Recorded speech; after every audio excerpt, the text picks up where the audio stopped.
इस चैनल पर आप सभी का बहुत बहुत स्वागत है। मित्रों, आज हम लोग सेल डिवीजन के बारे में यानी कोशिका विभाजन के बारे में पढ़ेंगे और इसके बारे में डिस्कस करेंगे। तो चलिए फ्रेंड्स, शुरू करते हैं। आप लोग वीडियो के साथ अंत तक बने रहिएगा, तभी पूरी जानकारी मिल पाएगी। चलिए मित्रों, देखिए सेल डिवीजन क्या होता है। जब एक सेल टूटकर दो या दो से अधिक नए सेल का निर्माण करती है तो उस प्रोसेस को सेल डिवीजन कहते हैं। अब ये देखिए, मान लीजिए पुराना सेल है, ओल्ड सेल, जिसको पेरेंट सेल बोलते हैं, पितृ कोशिका, और ये टूट गई दो सेल में, तो इसको न्यू नया सेल बना लिया और इसी सेल को हम कहेंगे डॉटर सेल यानी पुत्री कोशिका। याद रखेंगे, सेल डिवीजन को 1855 में सबसे पहले वर्चाऊ ने देखा था। याद रखिएगा, वर्चाऊ बहुत इंपॉर्टेंट नाम है। अब टाइप्स ऑफ सेल डिवीजन की बात करें यानी कोशिका विभाजन के प्रकार की, तो ये 3 प्रकार से कोशिका विभाजन होता है। एक होता है एमाइटोसिस यानी असूत्री विभाजन, माइटोसिस यानी समसूत्री विभाजन, मियोसिस यानी अर्धसूत्री विभाजन। याद रखिएगा, नोट पॉइंट है एक कि सेल डिवीजन में जो क्रोमोसोम्स होते हैं उन्हीं का डिवीजन होता है। मित्रों याद रखिएगा, सेल डिवीजन जब भी होता है तो क्रोमोसोम का डिवीजन होता है, ये याद रखिएगा। अब पहले प्रकार की बात करें, अगर एमाइटोसिस सेल डिवीजन यानी असूत्री कोशिका विभाजन, तो इसमें क्या होता है, यह एक कोशिकीय यूनिसेलुलर में होता है, यानी यह एक कोशिकीय यानी यूनिसेलुलर में होता है। यह प्रोकैरियोटिक सेल में होता है, याद रखेंगे, और इसमें कोई भी नई कोशिका नहीं बनती है, ये इंपॉर्टेंट पॉइंट है। अब एग्जाम्पल के रूप में दे सकते हैं amoeba, bacteria, blue green algae या नील हरित शैवाल जिसको कहते हैं, ईस्ट और पैरामीशियम इत्यादि में इस प्रकार का सेल डिवीजन होता है। अब बात करते हैं दूसरे प्रकार की यानी माइटोसिस सेल डिवीजन, समसूत्री कोशिका विभाजन। तो इसकी खोज वाल्टर फ्लेमिंग ने 1879 में की थी। यह बॉडी सेल में होता है, याद रखेंगे मित्रों, यह बॉडी सेल में होता है जिसमें गुणसूत्र होते हैं। इसमें एक कोशिका विभाजित होकर 2 नई सेल का निर्माण करती है और इसमें क्रोमोसोम्स की संख्या समान रहती है, याद रखिएगा। इसमें कोई जेनेटिक वेरिएशन यानी आनुवांशिक परिवर्तन नहीं दिखते हैं। मित्रों बहुत इंपॉर्टेंट पॉइंट है ये। और इसमें निर्माण हुए सेल की जो संख्या होती है 2n के बराबर होती है, जहां पर n का मान पेरेंट सेल यानी जितने पेरेंट सेल हैं उन्हीं के 2 गुने के बराबर डॉटर सेल का निर्माण होता है, याद रखिएगा मित्रों ये। अब जैसे मान लीजिए ये पेरेंट सेल है और इस पेरेंट सेल में सेल डिवीजन हुआ तो 2 सेल बने और इन्हीं 2 सेल को हम कहेंगे डॉटर सेल। अब याद रखिएगा, इसमें जो सेल डिवीजन होता है उसके कुछ स्टेप्स भी होते हैं, ये स्टेप्स के थ्रू काम करता है। तो इस सेल डिवीजन में 4 स्टेप होते हैं मित्रों। पहला होता है प्रोफेज यानी पूर्वावस्था, दूसरा होता है मेटाफेज यानी मध्यावस्था, तीसरा होता है एनाफेज यानी अंत्यावस्था, चौथा होता है टेलोफेज यानी विरामावस्था। तो नोट पॉइंट याद रखेंगे, एक और फेज होता है इंटरफेज यानी अंतरावस्था। इसे सेल डिवीजन के स्टेप में नहीं रखते हैं, याद रखिएगा मित्रों। ये जो है सेल बन जाता है तो कुछ देर के लिए आराम करता है, वही स्टेज है ये, तो ये ध्यान में रखिएगा।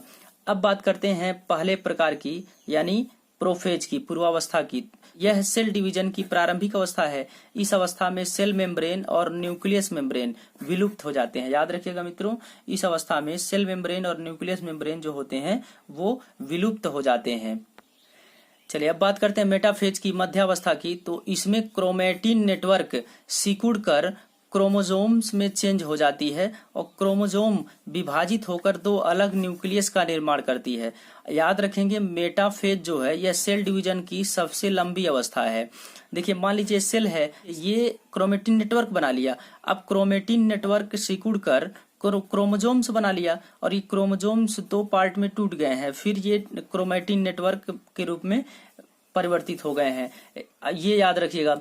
अब अगला है एनाफेज यानी अंत्यावस्था। इसमें न्यूक्लियस मेम्ब्रेन का निर्माण होता है, जैसा कि यहाँ फिगर में क्रोमेटिन नेटवर्क है। क्रोमेटिन नेटवर्क फिर जो है न्यूक्लियस बना लेगा और न्यूक्लियस से न्यूक्लियस मेम्ब्रेन बन जाएगा, याद रखेंगे। यह सेल डिवीजन की सबसे छोटी अवस्था है, याद रखिएगा मित्रों, ये पूछा गया है एग्जाम में। फिर आते हैं टेलोफेज यानी विरामावस्था में, तो इसमें सेल विकसित होकर एक पूर्ण सेल बनती है मित्रों। यानी इसमें जो है सेल विकसित होकर एक पूर्ण सेल बना लेती है। इंटरफेज जो कि हम लोग पीछे चर्चा किए हैं, अंतरावस्था, सेल डिवीजन के बाद सेल जो है कुछ समय के लिए रेस्ट करती है, वही अवस्था है ये। अब दो हम लोग पढ़ चुके हैं, तो तीसरे की बात करते हैं, मियोसिस सेल डिवीजन यानी अर्धसूत्री कोशिका विभाजन। तो याद रखेंगे यह सेक्स सेल यानी लिंग या जनन सेल में होती है और इसमें एक पेरेंट सेल 4 डॉटर सेल का निर्माण करती है मित्रों। इसकी खोज बीजमैन ने किया था और डिटेल में स्टडी स्ट्रासबर्गर ने किया था, ये याद रखिएगा।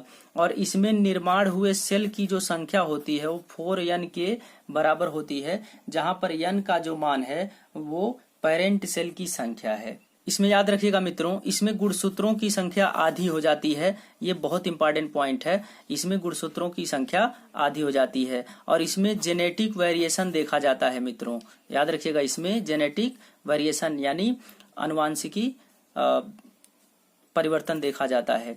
पेरेंट सेल की बात करें तो इसमें देखिए, एक पेरेंट सेल, पहले मियोसिस फर्स्ट हुआ, मियोसिस फर्स्ट में क्या हुआ, 2 डॉटर सेल बने, फिर ये डॉटर सेल पेरेंट सेल की तरह काम करने लगेंगे और फिर इनसे सेल डिवीजन होगा। तो सेकंड फेज होगा मियोसिस का, मियोसिस सेकंड होगा तो इसमें 2 डॉटर सेल बनेंगे और ऐसे ही इस वाले सेल का भी डिवीजन होगा, तो तीसरे और चौथे सेल का निर्माण होगा। यानी 4 सेल इसमें बनेंगे और इसी चारों को डॉटर सेल बोलेंगे, ये याद रखिएगा।